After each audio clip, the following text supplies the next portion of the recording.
Have you ever felt trapped by your own emotions, stuck in a cycle of attachment that feels impossible to break? You're not alone. Many people struggle to free themselves from the grip of emotional dependency, feeling powerless, stuck, overwhelmed. But here's the good news. Change is not only possible, it's absolutely within reach. In this video, inspired by the timeless wisdom of Stoic philosophers like Marcus Aurelius and Seneca, you'll discover 11 Stoic rules that will help you detach emotionally and reclaim your inner peace. Why does detachment matter so much? As Seneca once said, "He who is brave is free." Detachment doesn't mean becoming cold or indifferent. It means becoming clear, strong, and in control. These Stoic habits will guide you toward emotional freedom. You'll learn to loosen the grip of toxic attachments, return to your center, and refocus on what truly matters. So, if you're ready to let go and grow, this is for you. Rule number 1, the power of detachment. Ever feel like your emotions are being pulled by strings held in someone else's hands? Ever wonder how much control you've given away through your attachments? That's where the power of detachment comes in. It's the ability to live your life in a way where your peace doesn't depend on anything external. Epictetus put it best: we suffer not from events in our lives, but from our judgment about them. Detachment means taking your power back. You might not control what happens, but you always control how you respond. When you cling too tightly to people or outcomes, you give them the remote control to your emotions. They get to decide when you're happy, sad, or broken. Imagine your emotions as a kite, and every string attached to someone or something pulls you in a different direction. Hold on too tightly, and you're at the mercy of the wind. Stoicism teaches us this. You can't control the wind, but you can choose which strings you hold. Start by noticing what or who you're overly attached to. Ask yourself, what am I afraid of losing? Why do I seek this person's approval? Awareness is step 1. Now, take action. Engage in things that fill you with purpose and strength. Refocus your attention on what you can control, your values, your mindset, your choices. When you practice detachment, you'll begin to see your worth as something that doesn't rise and fall with external validation. It lives within you. As Seneca said, "He who is brave is free," and freedom begins with letting go. Rule number 2, understanding attachment. Have you ever wondered why we hold on so tightly to certain people or situations, even when they hurt us? Why is it so hard to let go? The answer lies in understanding where attachment really comes from. At its core, attachment is rooted in the ego. Epictetus once said, "Wealth consists not in having great possessions, but in having few wants." That one quote holds the key. When we become emotionally attached to someone or something, we often seek validation, safety, or identity in external things, instead of within ourselves. Think of a child, joyful, curious, and free from ego. As we grow up, the ego takes the wheel. It attaches us to outcomes, people, titles, anything that can make us feel enough. But here's the truth. The more we attach, the more we suffer. If your happiness depends on someone else's approval or presence, you're giving away your emotional power. To break free, start by being radically honest with yourself. Ask, why am I so attached to this person or situation? What fear is driving this? Is it fear of being alone? Fear of being unloved? When you uncover the root, you take away the illusion of need. Now, imagine living from a place of love, not fear. What if you trusted that the universe already has a path for you, one that doesn't require grasping or chasing? This shift in thinking changes everything. Letting go doesn't mean you stop caring. It means you start trusting in yourself, in life, in what's meant for you. When you embrace abundance instead of lack, life starts giving back in ways you never expected. As you release your grip on what doesn't serve you, you make space for what truly does. Let go, not with resistance, but with grace. That's where true emotional freedom begins. Rule number 3, the illusion of control. Have you ever believed that your happiness depends on someone else's actions, their love, approval, or presence? Do you ever think that if you just try hard enough, you can control the outcome of your relationships or emotions? That's the illusion of control, and it's one of the biggest traps we fall into. The ego tricks us into believing we can control external reality, how others see us, how they treat us, what they feel. But the truth is we can't, and chasing that illusion only leads to frustration, disappointment, and deeper emotional attachment. As the Stoic philosopher Epictetus wisely said, "It's not what happens to you, but how you react to it that matters." You can't control people, you can't control their moods, their choices, or their love, but you can control what you do with your mind, your heart, your energy. Here's what happens when we believe the illusion. We put people on pedestals. We believe our worth depends on how they see us. We feel powerless when they disappoint us, as if we've lost a part of ourselves. But here's the truth. Everyone is human. No one has a golden ticket that makes them better or more complete than you. You are not incomplete. You are not waiting for permission to be whole. To break the illusion, start by accepting this simple but powerful reality. Most things are out of your control, and that's okay. In that acceptance, there's peace. Because when you stop trying to fix what's outside you, you begin to build what's within you. Instead of chasing validation, practice self-affirmation. Remind yourself of your strength, your values, your growth. You're not here to be perfect for someone else. You're here to be true to yourself. As Marcus Aurelius said, you have power over your mind, not outside events. Realize this and you will find strength. And in that strength, emotional freedom is born. Rule number 4. Practicing detachment in real life. Have you ever found yourself holding on to a relationship, a memory, or a moment from the past so tightly it starts to hurt? But still, you're afraid to let go. What if letting go means losing everything? What if you never find something better? That fear is exactly what keeps us stuck. But what if letting go is not the end, but the beginning of something better? Epictetus once said, "Wealth consists not in having great possessions, but in having few wants." Detachment starts when you stop clinging to what's already past and start making space for what's to come. Imagine gripping a rope so tight your hands begin to ache. You're scared that if you let go you'll fall, but maybe letting go means freeing your hands to reach for something higher.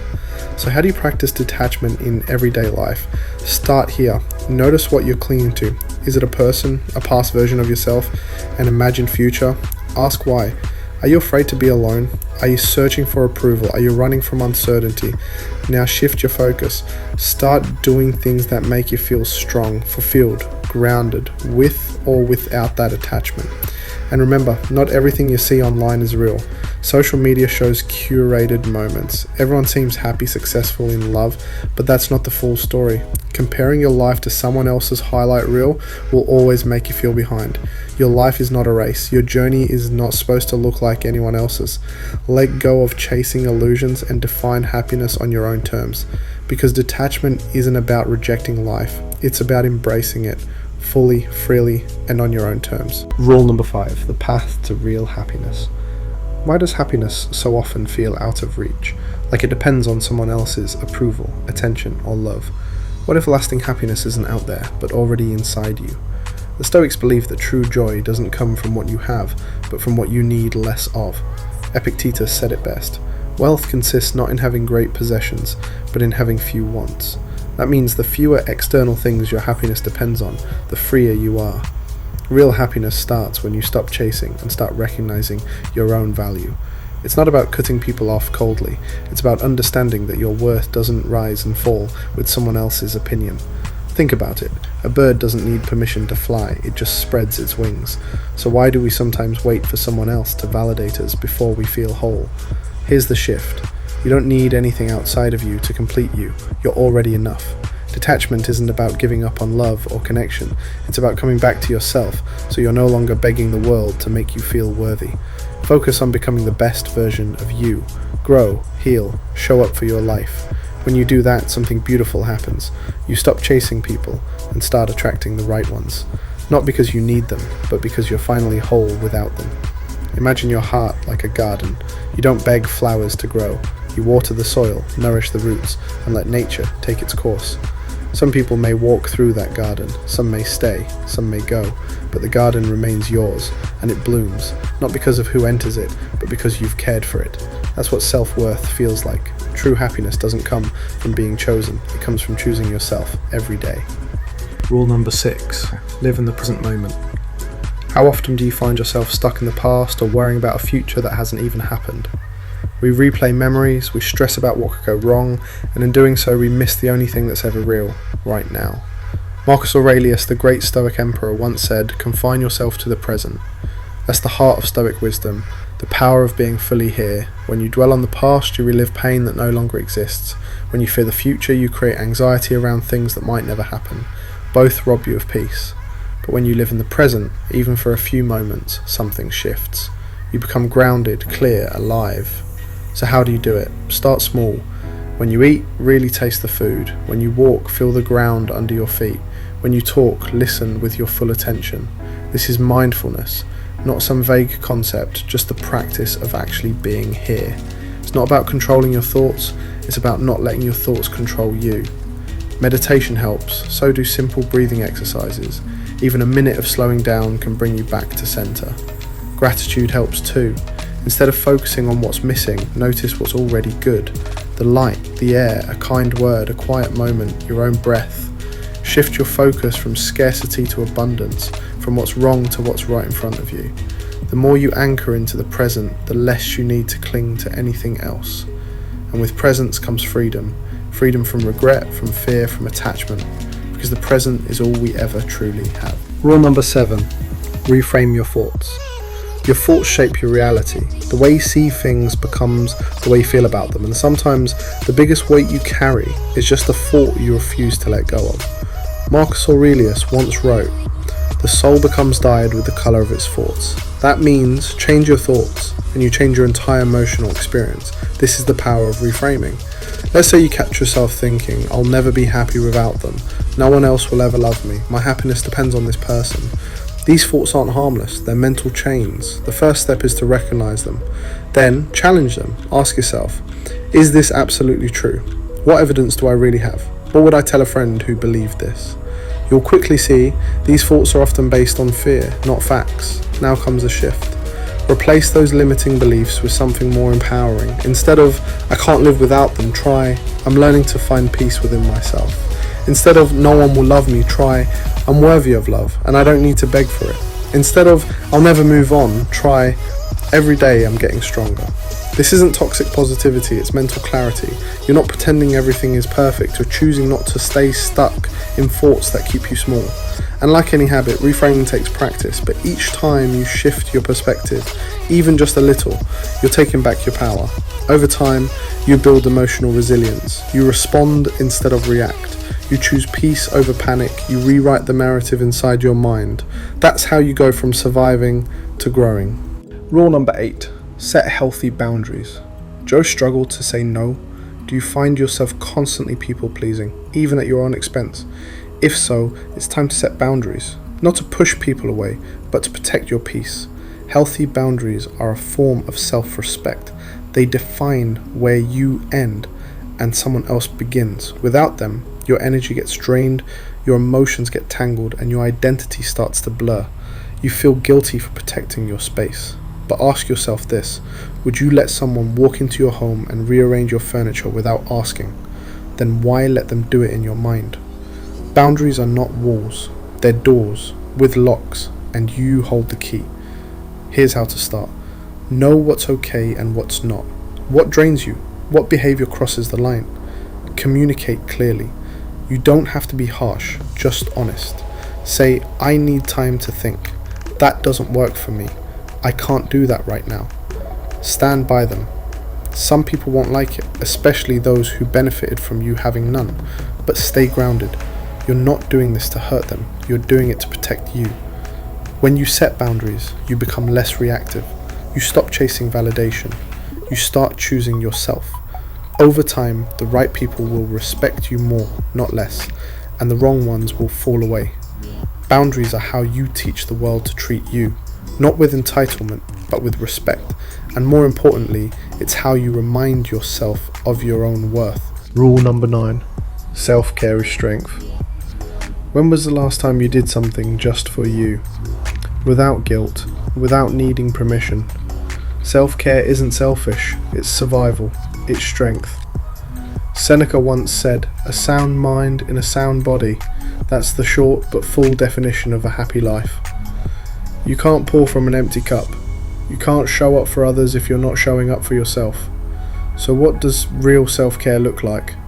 It's not just bubble baths and spa days. It's doing what your future self will thank you for. Move your body. Exercise releases endorphins. It clears your mind. Feed your mind. Read, learn, disconnect from the noise. Create, write, draw, build, play music, anything that brings you joy. Rest. Sometimes the most productive thing you can do is slow down. Self-care also means saying no to things that drain you, even if you once said yes. It's spending time with people who lift you up, not those who wear you down. It's protecting your peace like it's sacred, because it is. When you take care of yourself, you build a foundation so solid that no emotional storm can shake you. You become less reactive, less dependent, and more aligned. Not because you stopped loving others, but because you finally remembered to love yourself too. Detachment isn't about coldness, it's about clarity. And clarity comes when you're rested, nourished, and whole. So take care of your body, take care of your mind, take care of your soul. It's not a luxury, it's the starting point of emotional freedom. Rule number 10. Practice gratitude. Have you noticed how the more you focus on what's missing, the more emotionally attached you become to what you don't have? That's how the trap starts. You chase, you compare, you crave, and the present moment never feels like enough. But here's the antidote. Gratitude. Gratitude is how you shift from lack to abundance. It's how you stop needing everything and start appreciating anything. Start simple, a warm cup of coffee, a message from a friend, a breath of fresh air. Write down 3 things each day, no matter how small. This isn't about ignoring problems, it's about training your mind to notice what's right, not just what's wrong. Epictetus once said, "Do not spoil what you have by desiring what you have not. Remember that what you now have was once among the things you only hoped for." Think about that. The job, the relationship, the peace, the growth. Somewhere in the past you were praying for the life you're living now. But attachment makes you forget that. It whispers, you need more. Gratitude reminds you you already have enough. And from that place of enough, detachment becomes easier. You stop holding on so tightly. You stop fearing what might be taken away, because you start living with open hands instead of clenched fists. And the amazing part? The more grateful you become, the more life gives you to be grateful for. Rule number 11. Embrace impermanence. Have you ever stopped to realize how temporary everything truly is? People, feelings, moments, even pain. Nothing stays forever. And that's not meant to be depressing. It's meant to set you free. The Stoics embrace this truth deeply. Marcus Aurelius wrote, "Everything that exists is in a constant state of change. The present slips away into the past and the future is yet to come." When you accept impermanence, you stop clinging, you stop fearing endings, and start appreciating beginnings. Attachments thrive on the illusion of forever, but life is a river, and nothing in a river stays still. When you resist change, you suffer. When you accept it, you grow. This mindset doesn't mean you stop loving or caring. It means you stop needing everything to stay exactly the same in order to feel safe. So when something ends, a relationship, a chapter, a version of yourself, let it, mourn it, honor it, and then keep moving forward. Practice mindfulness. Look at the moment you're in right now and realize it won't come again. And that's what makes it beautiful. Your peace doesn't come from holding on. It comes from knowing how to let go, with grace. And here's the magic. When you no longer fear change, you no longer fear life. You become more adaptable, more resilient, and more present. Because you know, nothing is promised. And that makes everything, even the small things, a gift. Life will always be full of changes, challenges, and unknowns. But you don't have to be ruled by your attachments. You have the power, through Stoic wisdom, to become emotionally free. Let go of what weighs you down. Reconnect with your values. Step into your strength. Because true happiness doesn't come from what you hold on to. It comes from what you're willing to release.